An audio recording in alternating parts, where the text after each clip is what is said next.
What's up everyone, welcome back to another video, and this video I'm going to talk about how to fix the Roblox is not launching on Windows 11 on 2025 and how we can do this.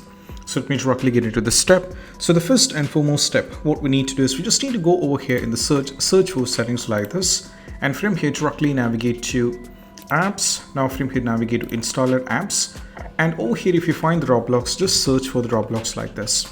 And right now, as you can see, the Roblox player for admin is there. Just click on this three dot menu and go for uninstall it.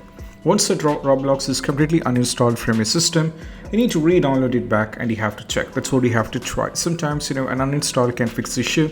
You have to uninstall, then you have to reinstall it back and you have to check. That's what you have to try. Next one is all about what we need to do is we just need to go over here, search for the task manager over here, and we need to click on the task manager. And right now we need to expand this up and you have to search for Roblox. But make sure the Roblox is not running. If the Roblox is running, what we need to do is we just need to go over here and remove it. That's what we have to try.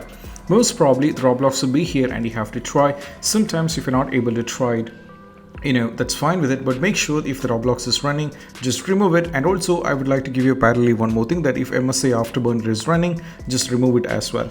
And once afterwards you have to move to the next one. That is all about just search for the Roblox here in the desktop, or find the Roblox, right click, directly go for show more options and go to the properties, go for compatibility, and go over here, click on run this program as an administrator, and go for over here disable full screen optimization as well. And also once you click on this one, you need to also click on this one and make sure that you first try with Windows 8. Go for apply and go for OK. If that is not working, try this with Windows 7. Most probably trying this on Windows 8 will be working. And once afterwards you have to check, and this is what you have to try. Even after trying with this all this, still if it's not working, just uninstall the Roblox which you downloaded from the Google Chrome. Go over here in the Microsoft Store, and also you can directly search over here for the Roblox at the top as well. So you'll be getting a Roblox from here. So just download this particular Roblox from here, which looks similar to this. So just download this Roblox from here, and once you download and install this Roblox, most probably the issue regarding this will be completely fixed up. And this is what you have to do. And I hope this video is helpful, and if you find this video helpful, don't forget to subscribe and click on the bell icon for more notifications. See you soon next video. Peace out. Bye bye.